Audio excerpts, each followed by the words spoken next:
자, 옆에 계신 지체들과 좌우로 손을 잡고 일단 가볍게 인사하시고, 자, 인사하셨습니까? 자, 인사가 끝났으면은 그렇게 손을 잡으셔서는 뭐 절대 앞에 못 보니까 그렇게 손 잡으면 안 됩니다. 거기 아주머니들 이렇게 이쪽 옆으로 손 잡아야 됩니다. 손 놓으시고 옆에 사람만 손 잡으시고. 아가씨들 참. 자, 지난주 말씀 기억하면서 우리 함께 고백합시다. 시작. 우리 하나님을 오래 섬기고 또한 교회 생활을 오래 했다고 해서 하나님과 교회 앞에서 교만해지지 맙시다. 지난주 말씀이었습니다. 계속해서 시작. 함께한 지체들이 답답하게 하고 힘들게 한다 하더라도 인내하고 기다려줍시다. 그리고 그 지체들 위해서 기도해주고 협력해 줍시다. 자, 마지막으로 한 번 더 시작. 하나님을 두려워하는 스승을 마음에 두고 범사에 그분을 본받읍시다. 아멘. 그러한 여러분과 저가 되기를 바랍니다. 그래서 저는 지난주 제 스승도 소개했었습니다. 그죠? 성철아, 이런 건 이런 거다라고 참 조목조목 자세히 혼나기도 많이 혼나고 스승한테 하여튼 인자하게 가르쳐 주신 것도 많고 그랬었습니다. 오늘 본문은 사도행전 시작해도 되겠습니까? 마음의 준비가 안 된 분들이 한 두세 분 계신 것 같아요.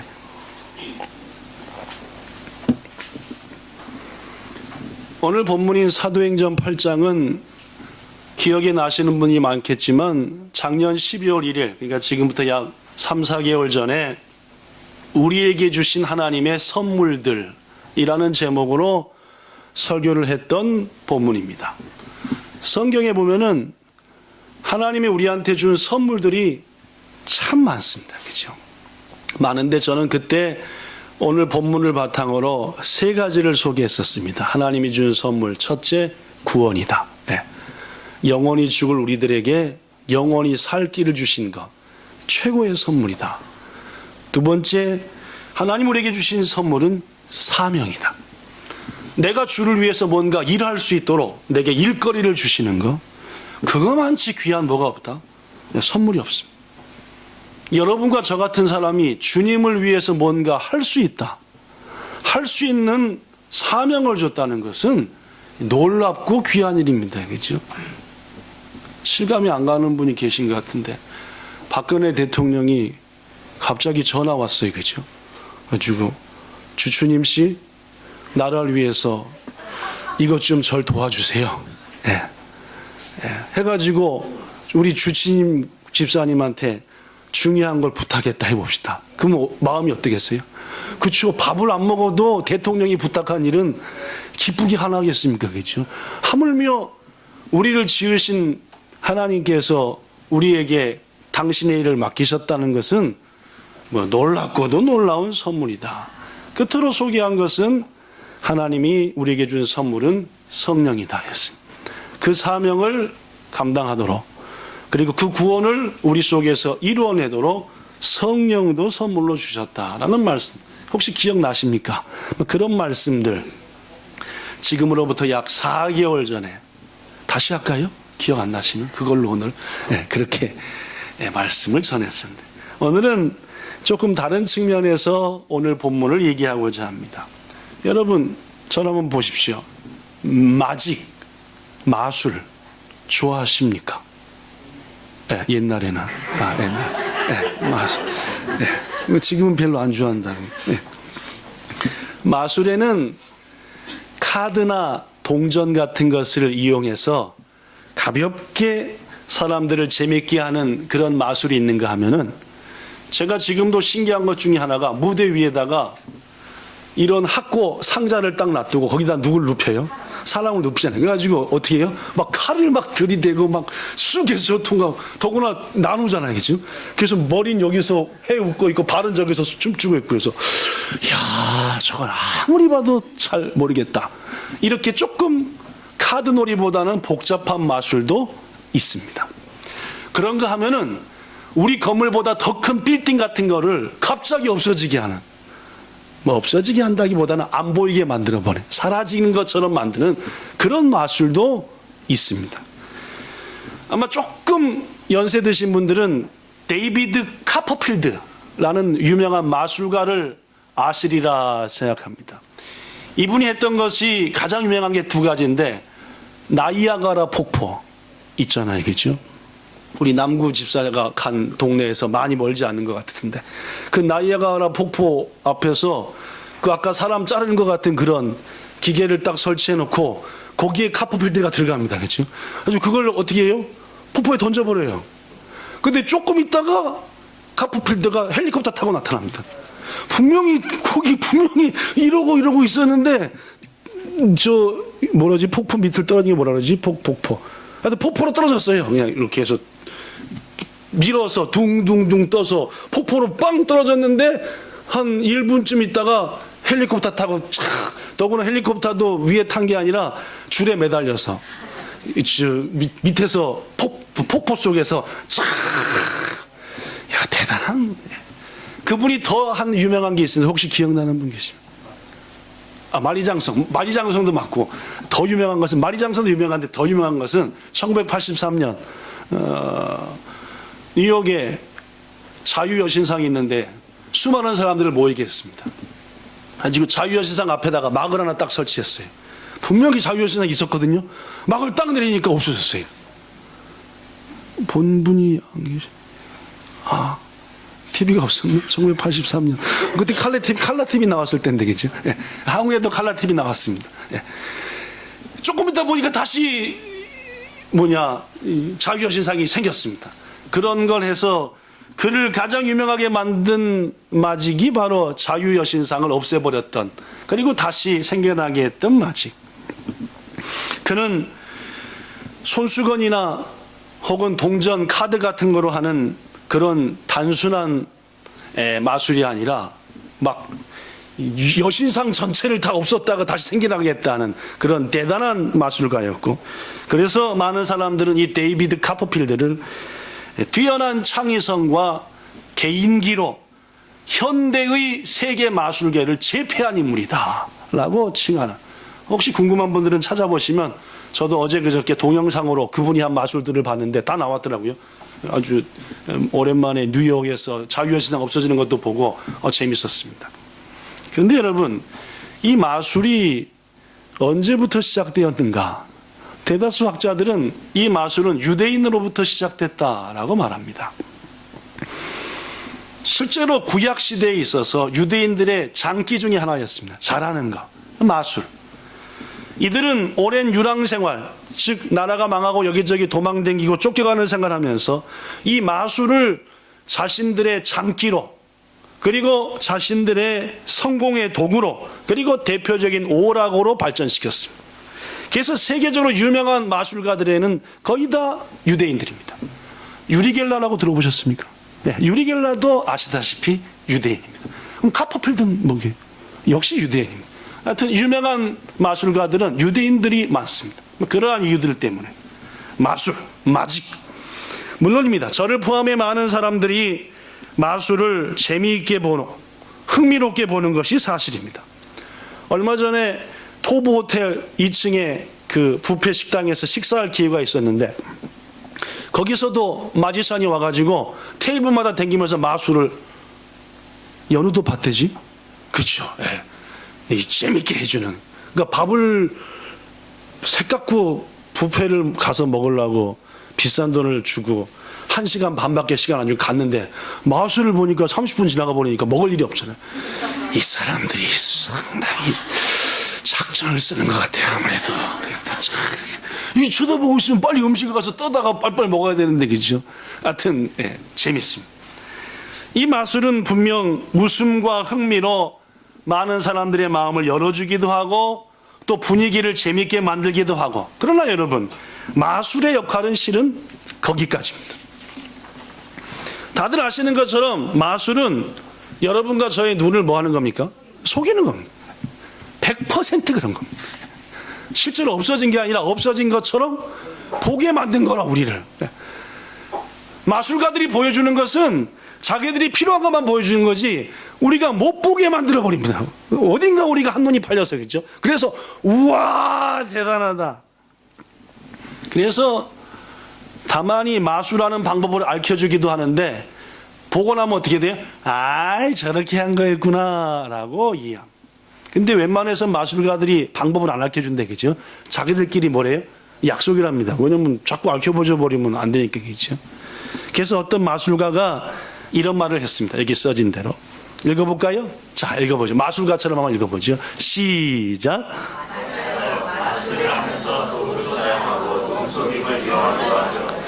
그런데 한 가지 예를 들어볼까요? 여러분들이 연극을 재미있게 본다고 생각해봐요. 연극이라는 게 뭡니까? 만들어낸 얘기입니다. 그죠? 만들어낸 얘기. 물론 현실적인 사실 얘기를 그대로 연극화한 것도 있지만 꾸며낸 얘기. 여러분이 연극을 본다고 생각해봐요. 누구도 자신이 꾸며낸 얘기에 속고 있다라고 생각하지 않잖아요. 그냥 그 상황을 즐기잖아요. 우리 한국 사람 드라마 좋아하지 않습니까? 꾸며낸 얘기인데 막 욕하면서도 보잖아요.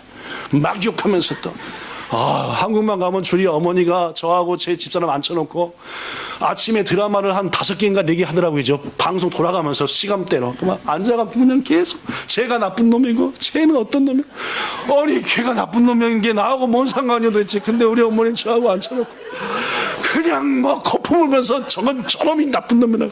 그럼 저런 거 보지 마세요 했더니 그런 건 아니고 하여튼 하면서 이렇게 보는 것처럼 여러분들도 마술을 그런 시선으로 바라봐 주시면 안 되나요? 그냥 거짓말쟁이 소금쟁이가 아니라 한 명의 예술가나 공연가로 말이에요 라고 말하는 마술가 얘기를 여러분에게 소개합니다. 왜 이렇게 마술 얘기를 많이 했냐? 아시다시피 오늘 본문에 나타난 사람은 마술가입니다. 오늘 사건은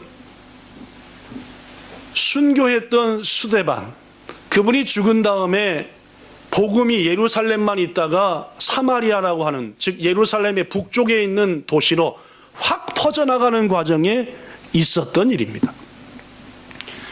최초로 세워진 교회에 집사님 7분이 임명됐는데 그 중에 한 분의 이름이 따라하십시오. 빌립이었습니다. 이 빌립이 은혜를 받고 야 내가 복음을 위해서 살아야 되겠다 해가지고 갔던 곳이 사마리아라고 하는 곳이었습니다. 당시 유대인들이 사마리아를 얼마나 나쁜 동네로 여겼는지 제가 설명하지 않아도 여러분이 아시기에 빌립이 사마리아 갔다는 것은 대단한 일이었습니다. 근데 이때가 AD 32년 예수님께서 부활하신 후 1년이 채 안 됐을 때가 아닐까라고 여겨집니다. 빌립 집사님이 사마리아 성에 가서 복음을 전하니까 거기에 성령의 은혜가 임했습니다. 귀신 들린 자에게서 귀신이 쫓겨나가고 중풍병자가 낫게 되고 안진뱅이가 일어서게 되고 막 기적이 나타나는 거예요. 이에 그 사마리아 성에 얼마나 좋은 일이 많이 일어나는지 기뻤다. 오늘 본문 사도행전 8장 8절에 보니까 그 성에 큰 기쁨이 있더라. 근데 거기에 누가 살고 있었다고요? 마술사 한 사람이 살고 있었는데 그 사람의 이름은 시몬이었습니다. 이 시몬은 어떤 사람이었느냐? 모든 사람을 깜짝 놀라게 할 정도의 대단한 수준의 마술을 하는 사람이었습니다. 오늘 본문에 보니까 지위 고하를 막론하고 시몬을 존경했습니다. 따랐어요. 심지어 본문 10절에 보니까 이 사람에게는 지극히 높으신 하나님의 능력이 함께한다 라고 했습니다. 사마리아 사람들이 그냥 하나님도 아니고 최고의 하나님의 능력이 저분과 함께한다. 저분을 찾아가면 신의 능력을 맛볼 수 있고 저분을 통해 신의 은혜를 느낄 수 있다 라고 할 정도로 이 마술사 시몬은 사마리아 성에서는 독보적인 존재였습니다. 그런데 이 사마리아 성에서 존경받던 시몬이 어느 날 목격한 것은 빌립이라고 하는 집사님이 예루살렘에서 왔는데 그를 통해서 일어나는 놀라운 일들이었습니다. 아까도 얘기했다시피 귀신 들린 사람이 귀신이 나갔습니다. 병자들이 고침받았습니다. 걷지 못하던 자가 일어나서 걸어가요. 마술사 시몬 나름대로 그 분야에 대해서는 뭡니까? 좀 전문가입니다. 그 분야에 대해서는 좀 자기도 뭐요? 좀 알아요. 그런데 지금 빌립이 하는 것을 보니까 자기하고는 수준이 뭐요? 틀려요. 자기는 뭐인데? 눈속임인데, 마술인데, 저기는 뭐요? 기적입니다. 차원이 틀린 거라. 자기가 이제까지 하던 걸 바탕으로 그 성에서는 독보적인 존재였는데 새로 들어온 빌립이 하는 걸 보니까 전문가적인 입장에서 보더라도 눈속임도 아니고 마술도 아닌 기적이더라고요 말입니다. 더구나 그 빌립이 하나님의 나라와 예수님을 전하니까 수많은 사람들이 그 말에 뭐하고 귀를 기울이고, 이제까지 나를 존경했던 그들이 누굴 존경해요? 빌립을 존경하면 다 글로 가버려. 세례를 받고 빌립을 따랐습니다. 이 대목에서 이제 시몬 마술사가 깊이 생각을 했습니다. 나는 어떻게 해야 되냐, 이 대목에서. 그가 선택하기는 어떤 길이었습니까? 나도 누굴 쫓아다니자? 빌립을 쫓아다니자. 그 이유는 조금 이따 설명하겠습니다. 여하튼 빌립을 쫓아다니자. 그래서 이 마술사 시몬도 빌립에게서 뭘 받고? 세례를 받고 그 다음부터 따라다니는데 그냥 따라다닌 게 아니라 오늘 본문에 보니까 전심으로 온 몸과 마음을 다해서 누구를 쫓아다녔어요? 그리고 그분이 하는 걸 뭐 했어요? 협력했습니다. 자, 여러분, 요새 시각으로 보면 어떤 겁니까? 마술사 시몬이 개과천선에서 뭐가 된 거예요? 복음 전도자가 된 거 아닙니까? 맞나요? 네, 마술사 시몬이 개과천선에 개과천선? 네, 완전히 변화가 돼가지고 복음 전도자의 일꾼이 됐다, 전도자가 됐다라는 말입니다. 여튼 이런 길을 하루하루 살고 있는데 마술사 시몬이 말입니다. 어느 날 예루살렘에서 그 사마리아 성으로 베드로하고 요한이라는 분이 왔습니다. 오게 된 이유는 뭐였습니까? 본문에 기록됐다시피 사마리아 성에서도 하나님의 말씀을 기뻐 받아들인다라는 말을 듣고 베드로하고 요한이, 즉 당시의 사도 중에 대표적인 두 사람이 사마리아에 와서 확인을 하고 싶었고, 더구나 그들에게 하나님의 성령이 임하기를 간절히 소망하고 이루어내고 싶었고, 그래서 사마리아 성에 왔습니다. 와서 빌립을 통해 예수님을 영접한 무리들에게 간절히 성령이 내리기를 기도한 다음에 한 사람 한 사람에게 베드로와 요한이 안수를 했더니 그들의 기도대로 뭐가 임해버렸어요? 성령이 임했습니다. 본문 17절에 보니까 이에 두 사도가 그들에게 안수함에 성령을 받는지라, 마가의 다락방의 역사 같은 게 일어나가지고 막 방언을 하고 회개하고 막 울고 불고 난리가 난 거예요. 이걸 누가 보고 있어요? 계속 지금 마술사 시몬이 보고 있는데, 빌립도 대단한데 저 빌립보다 더 센 것들이 왔구나. 저 빌립이 있는 데는 실은 저 배후에 누가 있었다? 저 두 사람이 있었다. 기술 좋네. 기가 막혀. 정말 저 기술을 내가 뭐하면 배웠다면 나는 이제부터 끝장나는 삶을 살겠네. 그렇습니다. 시몬은 아마 이렇게 얘기했을 겁니다. 예루살렘에서 내려온 베드로와 요한한테 저 기술을 뭐하자? 배우자. 뭘 투자해서라도 저 기술만 배우면 나는 이제부터 명예와 물질은 따놓은 당상이다. 사마리아가 문제겠냐? 아예 저 바벨론으로 가자. 더 큰 땅으로 가서 그냥 다 누리. 이런 마음이 있었겠지 않았냐? 마술사 시몬은 즉각 자신의 모든 재산을 모아서 베드로와 요한 앞에 가지고 갔습니다. 그리고 이렇게 얘기했죠. 본문 19절 다 같이 읽어볼까요? 자, 스크린에 있습니다. 스크린을 보시고 시작. 이거 아니요, 그죠? 이것도 아니고, 그죠? 어디가 버린 거예요, 그죠? 자, 성경 보고 합시다. 성경 보고 19절 시작.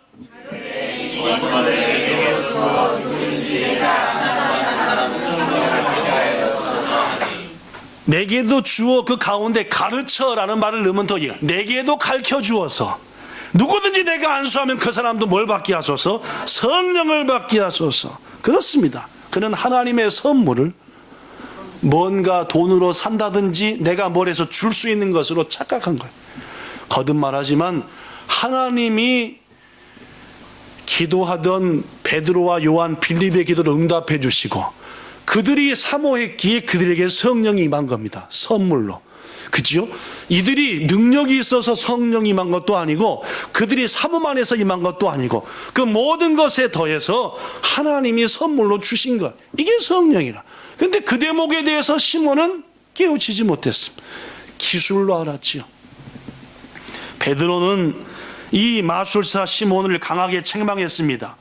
네가 하나님의 선물을 돈 주고 살 줄로 생각했느냐? 네 돈과 함께 망해라. 하나님 앞에서 네 마음이 바르지 못하니 이 도에 대해서 넌 관계도 없고 네가 받을 자리도 없다. 표준 세번역 베드로가 말했다. 그대가 하나님의 선물을 돈으로 사려고 생각했으니 그대는 그 돈과 함께 망할 것이요. 그대는 하나님 보시기에 마음이 바르지 못하니 우리 일에 그대가 차지할 것도 없고 자리할 것도 없고 받을 목도 없소 라고 얘기해요. 이어서 베드로는 시몬에게 한 가지 촉구합니다. 본문 22절 그러므로 당신의 그 악함을 회개하고 주께 기도하기를 바랍니다. 그러면 주께서 당신의 품은 죄를 사하여 주실지 모르오 라고 얘기했어요. 그 후 마술사 시몬이 베드로의 회개에 대한 권고를 받아들였는지에 대해서는 우리가 알지 못합니다. 왜냐하면 성경이 거기에 대해서 아무 말도 하고 있지 않기 때문입니다. 여러분, 이제 잠깐 말씀을 바꿔서 지금 마술사 시몬이 여러분과 저한테 보여준 신앙의 모습은 뭡니까? 신앙인의 마술사 시몬의 모습은 어떠했냐 그 말이에요. 그는 어떤 신앙인이었냐? 오늘 본문을 보면은 겉으로 볼 때 그는 분명 복음도 받아들였습니다. 세례도 받았습니다. 더구나 빌립 집사님을 전심으로 따라다니면서 복음 사역에도 협력했습니다. 아까도 잠깐 언급했지만 남들이 볼 때 시몬은 어떤 사람입니까? 대단히 훌륭하게 변화된 사람. 그리스도 알지도 못하던 그가 그리스도인 된 사람. 그러나 여러분, 끝이 좋아 보이질 않습니다. 뭔가 찜찜해요. 베드로의 권고를 듣고 회개했다는 기록이 성경에 없고 그 후 복음이 확산될 때에 신약 성경의 특징은 그 복음을 위해서 헌신한 자들의 협력자 이름이 되게 등장하는데 시몬의 이름은 어디에도 나타나지 않습니다. 그래서 많은 학자들은 마술사 시몬은 그렇게 교회를 복음에서 떠나갔을 것이다 라고 말합니다. 한국에 유명한 서방파라고 하는 주먹세계가 있습니다. 이건 뭐 주먹도 아니죠, 그죠? 서방파 주먹들은 이만씩. 이게 서방 할 때 그 서방이 아니라 그 서방파의 모또 보수가 출신이 서방면이래요. 전라남도에 서방면이라는 데가 있답니다. 서방면. 그래서 서방파랍니다. 예. 지금은 서방동인가 모르겠지만. 그럼 서방이면 각시동은 없나? 예, 서방동, 예, 서방파. 이 서방파의 가장 유명한 대부는 역시 김태촌 씨입니다. 이 야쿠샤 최고의 리더 김태촌이 교회를 다닌 적이 있었습니다. 아시는 분 아시겠지만 그래서 한국에서 가장 큰 교회 목사님을 옆에서 수행했습니다. 요새 뭐 아들이 감옥 가고 막 지금 난리가 아닌데 그 목사님이 하여튼 교회가 그분 때문에 무지하게 욕먹고 있는데 하여튼 한국에서 최고 큰 교회 목사님 옆에서 하고 모시고 다녔던 이 김태촌 씨. 목사님을 따라다니면서 수많은 교회에 가서 간증을 했고 야! 다음 주 다 교회로 모여 하면 온 서방파 부하들 주먹들이 다 와서 예배드리고 쫙 앉아가지고 성님 하면서 예배 막 예수님 성님 막 하면서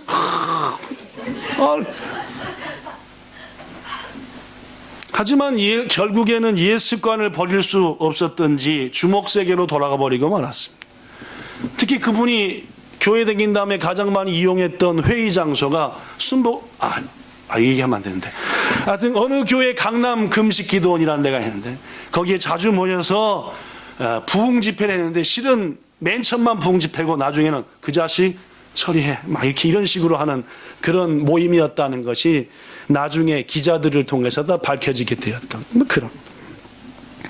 결국 김태촌 그분은 세례도 받았고 유명한 목사님을 직접 수행도 했고 수많은 교회를 다니면서 간증 집회도 했고 신앙생활에 대한 감격도 뜨겁게 고백했고 누가 보더라도 진실한 크리스찬 같았습니다.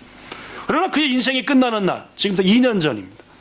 그의 삶의 결과는 결코 그렇지는 않았던 것 같습니다. 성도 여러분, 마술사 시몬을 보나 조폭 보스 김태춘 씨를 보나 믿음이라고 하는 것은 끝에 봐야 됩니다. 그게 진짜였는지 가짜였는지 말입니다. 전 여러분한테 묻습니다. 여러분들의 믿음은 어떠십니까? 시몬과 비교해 보시고 김태춘 씨와 비교해 봐서 우리들의 믿음은 진짜냐 허구냐 즉 가짜냐 그 말입니다. 마술사 시몬을 통해서 잠깐 진단해 보겠습니다. 여러분, 마술사 시몬이 왜 세례받았습니까? 왜 빌립을 쫓아다녔습니까? 다른 말로 하면 왜 신앙인이 되었냐는 말입니다. 첫째, 물론입니다. 마술사 시몬이 빌립 집사님을 쫓아다니게 된 가장 큰 이유는 그가 베푼 이적 때문이었어요. 기적 때문이 말입니다. 시몬은 몇 번 소개했지만 상당히 실력 있는 마술사였습니다. 근데 그 사람이 볼 때 빌립 집사님이 하는 일은 보통 마술하고는 달랐어요. 눈속임도 아니었고 주술도 아니었고 진짜로 기적이었습니다. 그래서 빌립을 따르게 된 첫 번째 이유였습니다. 그가 신앙이 된 것은 기적 때문이었다는 말입니다. 그러므로 반대로 그의 신앙에 약점이 있었습니다. 언젠가 그 기적들이 그치고 나면, 기적이 다시금 자기에게 나타나지 않으면 옛날의 모습으로 돌아갈 여지가 그에게 너무나 많았다는 겁니다. 예수님이 이런 말을 했어요. 잘 들어보십시오. 예수님이 요한복음 2장에 보니까 예루살렘에 계셨습니다. 많은 사람들이 예수님이 한 여러 가지 이적들, 기적들, 병 고치는 기적, 물을 걷는 기적, 오병이의 기적, 수많은 기적들을 보면서 예수님을 따르고 믿었습니다. 그러나 예수님은 그의 몸을 그들에게 의탁하지 아니했다. 그들을 믿지 않았다는 말입니다. 왜냐? 친히 그들을 아셨기 때문이다. 그들이 어떤 존재인지, 무슨 뜻인지, 무슨 마음인지. 예수님은 사람들이 자기를 믿는 이유가 기적 때문인 걸 알았습니다. 그래서 오병이의 기적을 한 다음에 강한 어조로 말씀했어요. 떡을 먹으러 오느냐? 뭘 또 얻어먹을 게 있다고 오느냐? 많은 사람이 예수를 버리고 갔습니다. 그래서 그랬잖아요. 제자들한테 너희들도 가려드냐? 너희들도 갈 거냐? 저들처럼 날 떡 얻어먹으려고 쫓아오지 말라. 너희도 갈 거냐 했더니 베드로가 유명한 말 했잖아요. 그죠? 영생의 말씀이 여기 계시매 우리가 뉘게로 가오리까. 이야, 멋있어요. 저는 베드로가 한 말 중에서 최고 멋있는 말 중에 하나가 그겁니다. 영생의 말씀이 여기 계신데 우리가 누구한테 가겠습니까?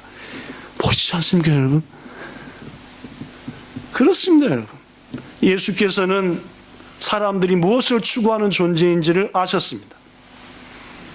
그들은 지금 예수님이 하신 기적을 보고 예수를 따랐지만 예수께서 그 기적을 멈추는 날에는 언제든지 예수를 버릴 것을 아셨기 때문에, 여러분, 세상 끝날에 어떤 일들이 일어나느냐?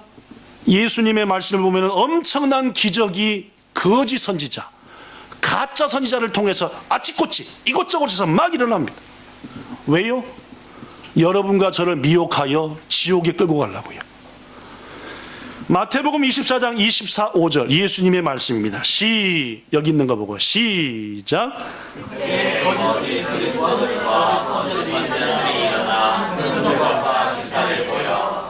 말씀만 있으나 백하신 자들도 미혹하리라. 보라, 내가 너희에게 말하였노라. 미리 말했으니까 잔또 기억하고 혹시 마지막 때가 가까웠을 때 기적을 여기저기서 하면서 미혹하거들랑 가짜니까 거기에 기웃기웃대지 말라는 말이에요. 성도 여러분, 우리들 가운데 그런 분이 없겠지만 어떤 사람들은 신기한 것을 보여주면 막 그 교회가 병고침을 받는 것 같고 그 교회에 막 기적이 일어나면은 이야 진짜 교회가 생겼다 라고 그것을 추구하는 사람들도 있습니다. 그러나 여러분 단언합니다. 기적 중심의 신앙, 가장 미혹되기 쉬운 불완전한 신앙입니다. 기적을 쫓아다니는 신앙, 가장 예수님 버리기 좋은 사단의 밥되기 좋은 신앙이라는 말입니다. 오늘 마술사 시몬이 바로 그러한 신앙의 소유자였습니다. 둘째로 마술사 시몬은 자신의 자리를 지키려고 신앙인이 되었습니다. 이 사람은 가장 톱에 가장 존경받는 자리에 서봤던 사람입니다. 더구나 그 사람의 직업은 마술가예요. 남을 속이는 일입니다. 자기 속마음을 절대로 남한테 안 보여주는 사람입니다.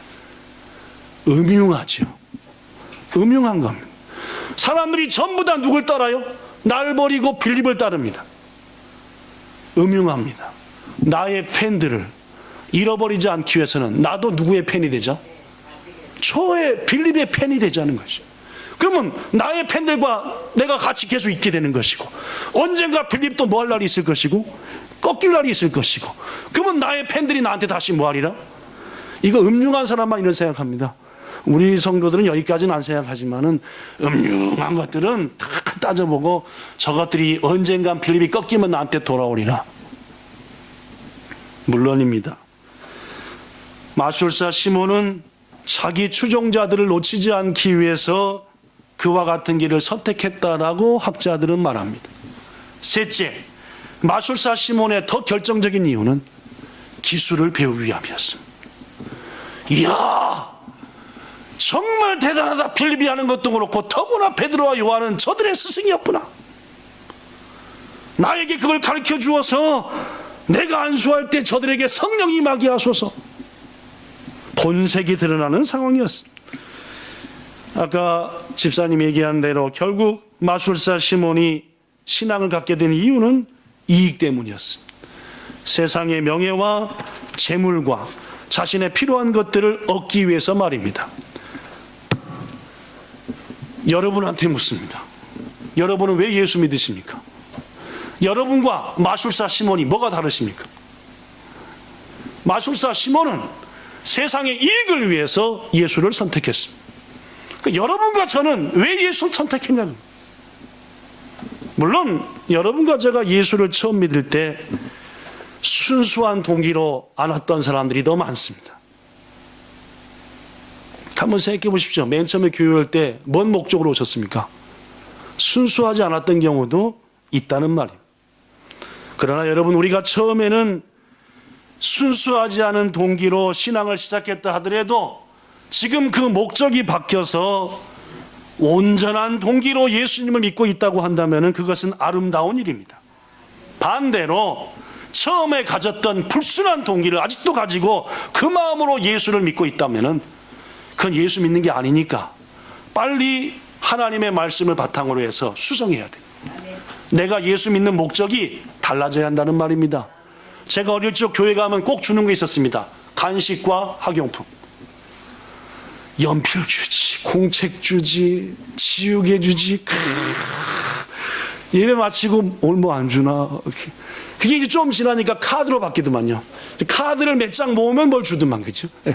옛날에는 가는 쪽쪽 주더니 이제 카드를 모아서 모아야지 주고. 아주 기분 좋았습니다. 더구나 그것이 군대까지 가가지고 군대 딱 훈련병 가니까 교회에서는 초코파이 하나 하고 우유 하나, 절에 가니까 초코파이 2개를, 야 다음 주 다 절로 가자. 물론 저는 절은 가지 않았지만은 여하튼 군대에 있을 때 꼭 하면은 초코파이 주고 우유 주고 아니면 야구르트 주고 얼마나 맛있는지. 하여튼 저도 꽤 신앙 좀 한다고 하고 군대 갔는데 초코파이를 얻어 먹으러 가는 건지 도대체 예배 드리러 가는 건지, 하여튼 예배 시작하면은 바로 자. 막 뭐 정신없이. 그치 축도 끝나면 그렇게 졸리던지 막 안 자려고 막 이렇게 해도 벌써 골골. 그리고 초코파이 나눠주니까 막 눈이 반짝반짝. 그런 제가 목사가 됐으니까 얼마나 참 기가 막히게. 여러분도 참 불행하십니다. 어떻게 그 초코파이 얻어먹겠다고 그죠? 하여튼 저를 포함해 어릴 적에 무료에 사로잡혀서 교회에 간 사람들이 한둘이 아닙니다. 그러나 그 과정 속에서 믿음을 갖게 되었고, 그리고 말씀을 깨우치게 되었고 주의 일꾼이 되었다. 그런 예는 참으로 많습니다. 물론 그보다 더 많은 사람들이 거듭나지 못하고 신앙의 길로서 벗어난 사람도 있습니다. 더구나 여러분과 저가 전도할 때 불순한 동기로 전도할 적이 많습니다. 남자들이 가장 전도할 때 많이 쓰는 거 두 가지입니다. 우리 교회 밥 맛있어. 이야, 이쁜애 많어.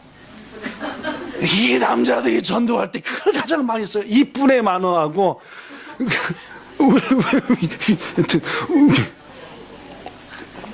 이쁜애 많어하고 밥 맛있어. 일본에서 말입니다. 그렇죠? 불순하잖아요. 그렇죠? 예. 아니면은 조금 이제 고상한 사람들은 우리에게 하면 병 고침 받아, 마음의 평안을 얻어, 뭐 이렇게 얘기합니다. 그렇죠? 예. 고민이 해결돼, 병 고침을 받는다니까, 부자가 된다니까, 하나같이 불순한 동기입니다. 물론입니다. 대부분의 사람들이 교회에 처음 올 때 이런 불순한 동기로 찾아온.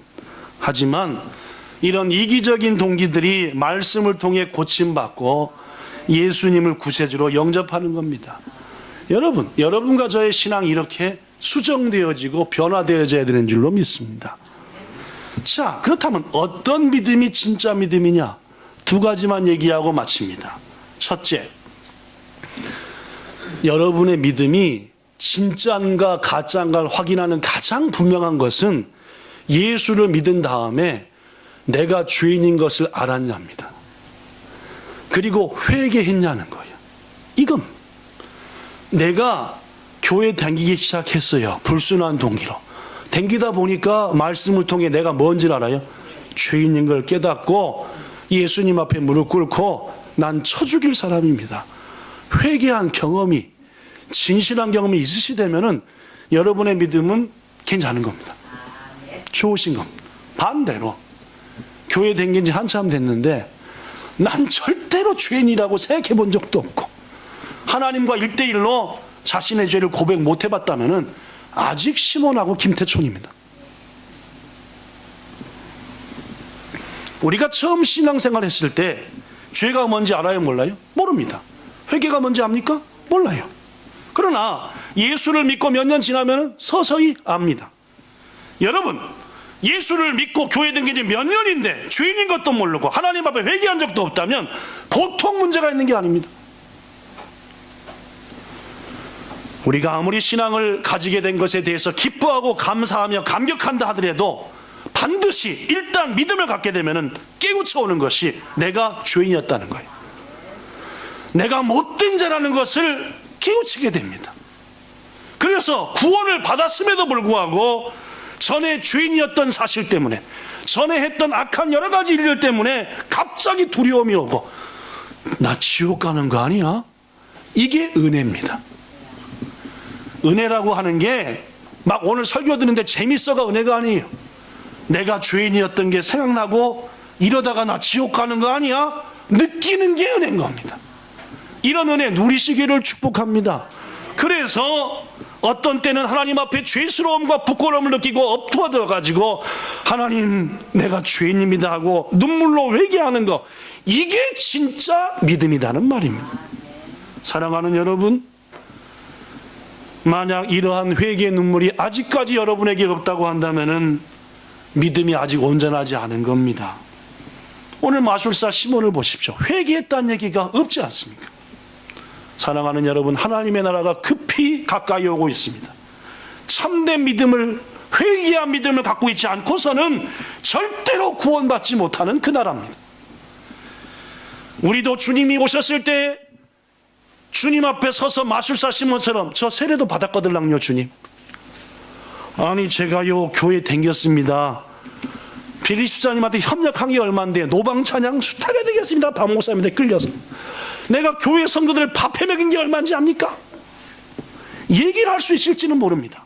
그러나 눈물의 회개가 없었다면 그 믿음은 뭐니까? 흉내낸 거니까 구원 없는 겁니다. 부디 자신이 죄인인 것을 말씀을 통해 깨우치시고 회개하는 여러분과 저가 꼭 되기를 예수님 이름으로 부탁합니다. 지금은 사순절입니다. 예수님이 십자가에서 죽으신 날을 기념하는 기간입니다. 곧 고난주간이 다가옵니다. 예수께서 왜 그렇게 십자가에 처참히 죽으셨는지 말입니다.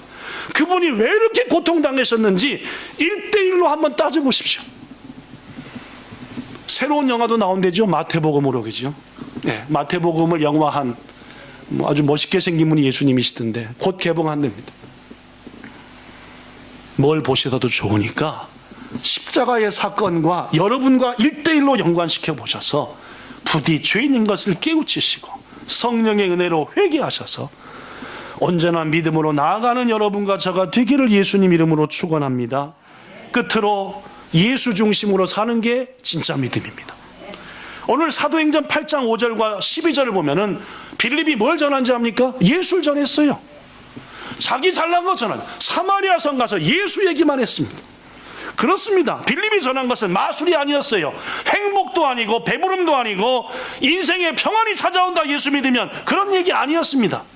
오로지 우리 위해 죽으신 예수, 부활하신 예수를 전했어요. 신앙이 뭔지 압니까? 그 예수를 내 중심에 모시고 예수를 따라가는 삶, 예수를 한 개라도 닮아가는 삶, 이게 신앙입니다. 여러분이 교회 다니는 게 신앙이 아니라 내 속에 예수님을 모시고 한 개라도 예수님처럼, 그분이 어려운 사람을 섬겼던 것처럼, 그분이 기도했던 것처럼, 그분의 말씀 한 개라도 주거니 가슴에 빡 새기고 따라가는 것, 이게 신앙이라는 말입니다. 말씀 끝냅니다. 우리 하나님은 마술사 시몬의 얘기를 왜 사도행전에 남겨두셨을까요? 여러분과 저의 믿음의 동기를 점검하라는 겁니다. 네 믿음은 어떻냐? 시몬과 비교해 볼 때 바르냐? 성도 여러분, 다시 묻습니다. 왜 예수 믿으십니까? 아직도 마술사 시몬처럼 예수한테 얻을 이익 때문에 예수 믿는다면은 그것은 불순한 신앙의 목적이고 신앙생활 하는 거라고 말할 수 없습니다. 참된 신앙은 내 죄를 말씀을 통해 깨닫는 겁니다. 그리고 회개하는 겁니다. 이번 한 주간 사흘 한 달 동안 예수님이 왜 그토록 고통당하셨는지 다시 한번 깊이 묵상하시고 여러분과 저의 죄 때문인 것을 성령의 은혜로 깨우치셔서 반드시 회개하는 기회를 얻으시는 여러분들, 회개를 선물로 받으시는 여러분들 되기를 축원합니다. 항상 예수를 중심으로 사는 게 참 믿음입니다.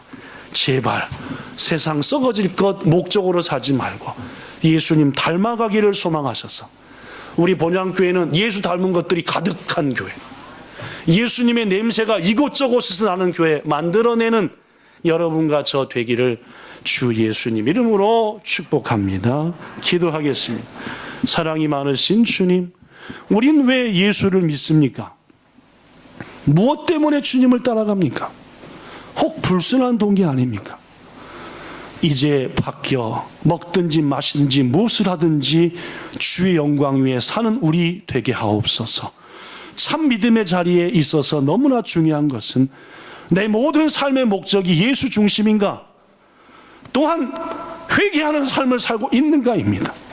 완악한 심령 되어 자기의 죄 못 깨닫고 교만해지기만 한 우리들의 모습을 아버지 앞에 고백하오니 용서하시고 이번 고난주간과 사순절이 우리를 거듭나게 하는 주간 되게 하옵소서.